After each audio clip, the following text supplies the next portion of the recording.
मित्रों, यह आज जहां हम लोग खड़े हैं वह रामपथ का प्रवेश द्वार है। लखनऊ गोरखपुर मार्ग पर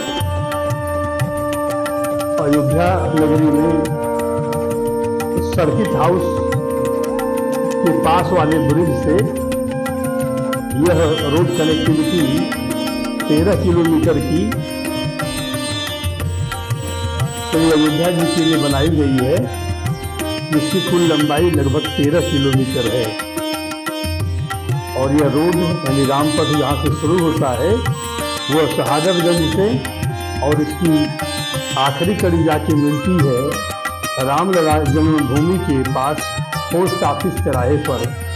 और उसके बाद शुरू होता है भक्ति पथ, जो कि हमको लेकर जाता है हनुमानगढ़ी तक। तो कुछ दिन पहले बनी हुई सड़क से रामपथ का लुक अब बिल्कुल बदला बदला सा नजर आने लगा है। आप देख पा रहे हैं कि मार्ग के दोनों तरफ के मकानों को और भवनों को एक रंग में रंग दिया गया है। और ये श्री रामलला तक पहुंचाने वाली 4 प्रमुख सड़कों में यह सबसे बड़ी सड़क है। अगर हम सड़कों की बात करें तो अयोध्या में 4 नए मार्ग स्थापित किए गए हैं, जो 4 वेदों अर्थात भक्ति पथ, राम जन्मभूमि पथ, रामपथ और धर्म पथ से प्रेरणा लेते हैं। मैंने आपको बताया कि इस मार्ग का नाम रामपथ है, जो कि पोस्ट ऑफिस चौराहे तक जाकर के हमें छोड़ देता है। उसके बाद बनी हुई जो भक्ति पथ है वो हमें हनुमानगढ़ तक ले जाती है।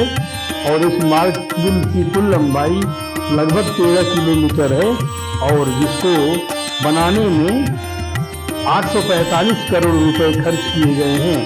यह कार्य धर्मार्थ कार्य विभाग द्वारा कराया गया है।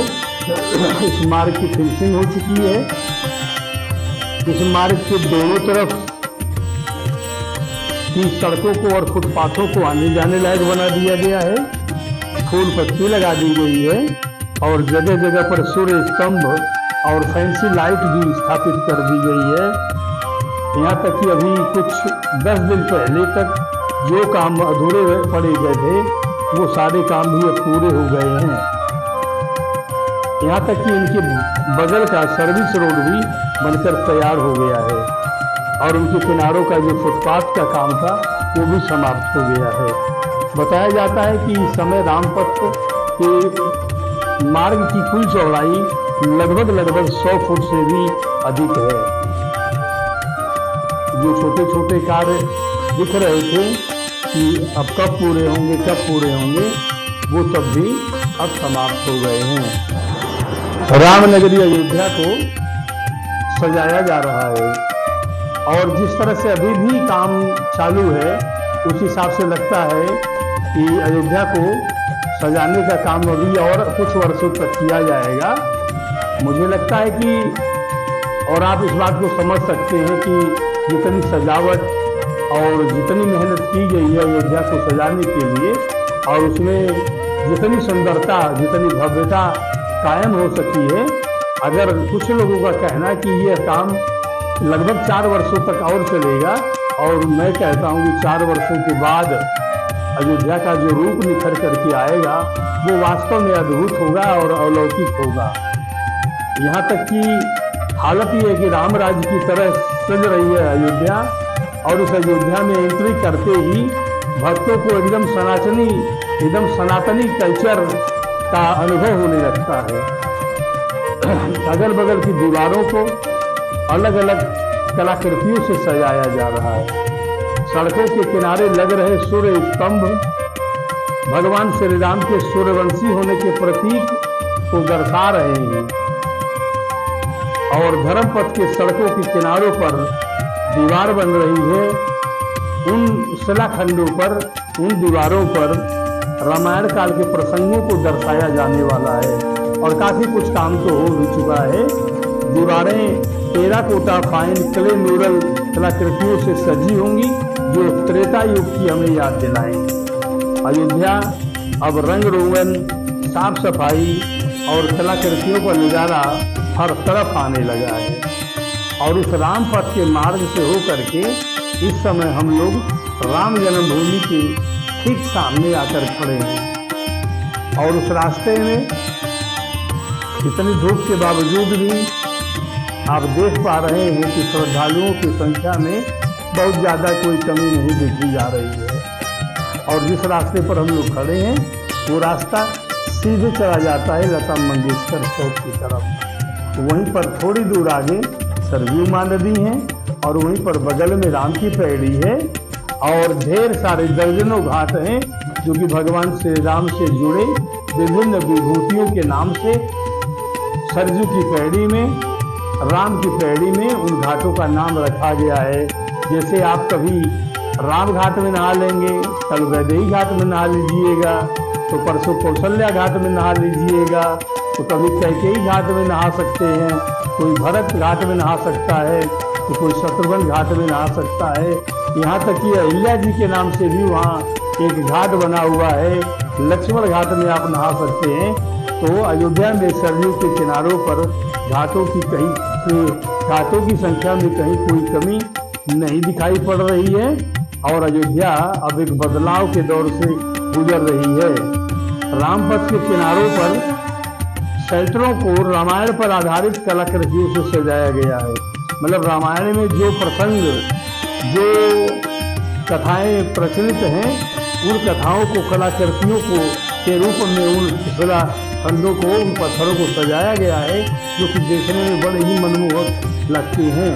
और इसके अलावा उन सारे शिलाखंडों के ऊपर यहाँ तक कि आप देख पाएंगे कि अयोध्या के सारे मंदिरों और सभी भवनों और दुकानों के शीर्ष पर रामानंद तिलक और अन्य धार्मिक प्रतीकों के डिजाइन वाले सजावटी लैंप पोस्ट रामपथ के मध्य में स्थापित किए जा रहे हैं।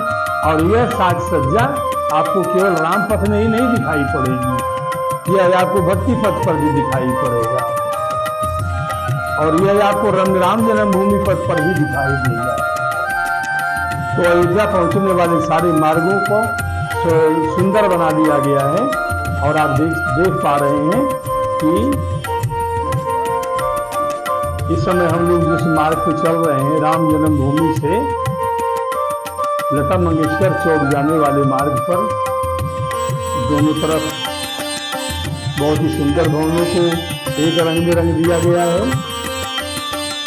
बताया गया है कि रामपथ को सजाने के लिए रामपथ के सुंदरीकरण में लगभग 2000 से अधिक विभिन्न प्रकार के दुकानों, मंदिरों या मस्जिदों के रूप में भवनों को तोड़ना पड़ा है और तब जाकर के रामपथ की चौड़ाई लगभग 100 फुट मिली है, जिस पर कि आराम से लोग जा सकते हैं और वहाँ से लौट सकते हैं।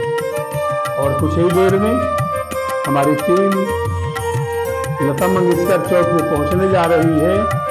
दोपहर का समय है मित्रों, इसलिए ये 4 लेन के दोनों खंडों पर इस समय आप कुछ सड़कें खाली देख पा रहे हैं और श्रद्धालुओं की संख्या में कुछ कमी आई है। जहां प्रायः 4 से 5 लाख प्रतिदिन श्रद्धालु अयोध्या में आकर भगवान का दर्शन करते थे, उनकी संख्या में श्री रामनवमी के बाद वाले दिन से अचानक से कमी आना शुरू हो गया है। हालांकि इसके पीछे लोग गेहूं की कटिया बता रहे हैं कि इस समय लाखों करोड़ों की संख्या में जो भी किसान भाई हैं वो अपने गेहूं की खेती को खेतों से घर लाने के लिए कटिया में व्यस्त हैं। और दूसरी ओर इस समय सहालत का सीजन है, मतलब लगभग काफ़ी संख्या में शादियों के आयोजन हैं जिनमें लोग व्यस्त हैं।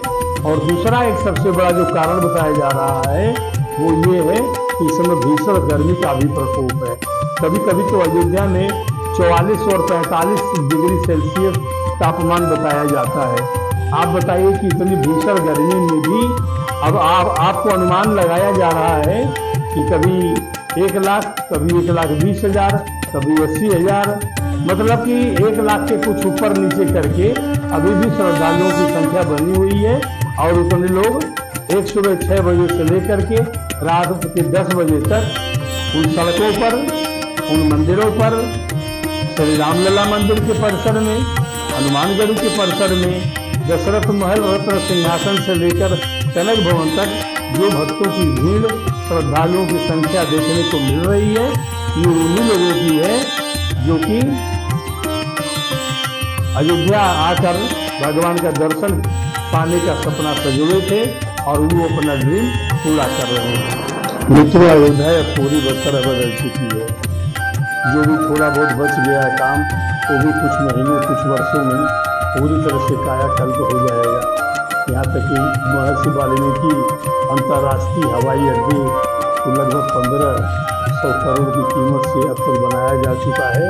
और यही नहीं, मतलब कि आप समझ लीजिएगा कि देश के विभिन्न बड़े शहरों से वहाँ अयोध्या की कनेक्टिविटी कर दी गई है।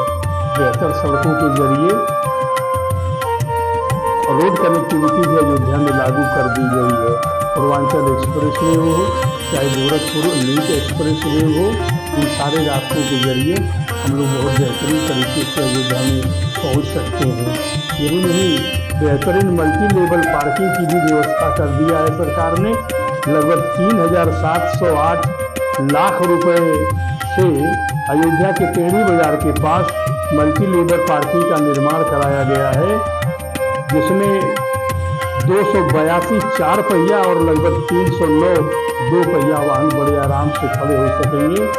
और रास्तों पर सोलर स्ट्रीट लाइट लगा दी गई है। और सड़कों के किनारे पर बनी हुई जो लाइट की व्यवस्था आप देख रहे हैं, वो बिजली न भी रहे तो सोलर लाइट से इतना सुसज्जित कर दिया गया है कि रात भर सारी सड़क और पूरी अयोध्या जगमग जगमग करती रहती है। अब हम लोग देख लीजिए, राम की पैड़ी के पास आ चुके हैं। और राम की पैड़ी के पास ये नागेश्वर नाथ महादेव का मंदिर है। उसके थोड़ा सा आगे चंद्रहरि मंदिर है और उसके पास ही लक्ष्मण किला है, लक्ष्मण जी का मंदिर है। और ये देखिए, राम की पैड़ी में आनंद लेते हुए बच्चे, नौजवान इस पानी के बहाव का आनंद अयोध्या के लोग ले रहे हैं, या अयोध्या पहुंच करके भगवान का दर्शन करने वाले लोग ले रहे हैं। राम की पैड़ी को इतना सुंदर, इतना खिंचला बनाया गया है कि 5 साल का छोटा बच्चा भी उसमें कूद करके आनंद ले सकता है। बहने और डूबने का कोई खतरा नहीं है। कहीं कहीं तो स्थिति ये होती है कि घुटने से नीचे ही पानी रहता है और उतने में ही आपको बैठ करके और आनंद लेना पड़ता है, नहाना पड़ता है। और आप देख सकते हैं यहाँ पे कि यहीं पर लेजर शो का भी इंतजाम शाम को 6:30 बजे के बाद से होता है। लेजर शो की सारी व्यवस्था पे यहाँ पे रखी गई है।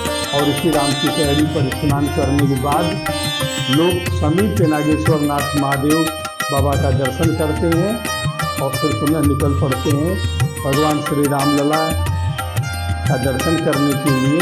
और वहीं बगल में हनुमानगढ़ी में हनुमान जी का दर्शन करते हैं।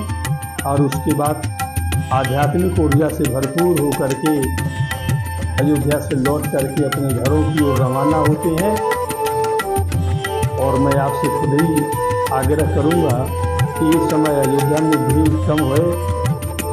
किन्हीं भी कारणों से भीड़ कम है, लेकिन इस समय जो लोग ये बहाना बना रहे थे मित्रों कि भीड़ बहुत ज़्यादा है और इसलिए हम बाद में जाएंगे, तो यह उनके लिए बहुत उचित समय है कि वो कम भीड़ का फ़ायदा उठावें और अयोध्या आकर के बहुत अल्प समय में सरजू माता में स्नान करके पवित्र मंदिरों का दर्शन करके आध्यात्मिक लाभ उठा सकते हैं और पुण्य लाभ उठा सकते हैं। तो बोलिए, मेरे साथ आप लोग भी एक बार सियावर रामचंद्र की जय।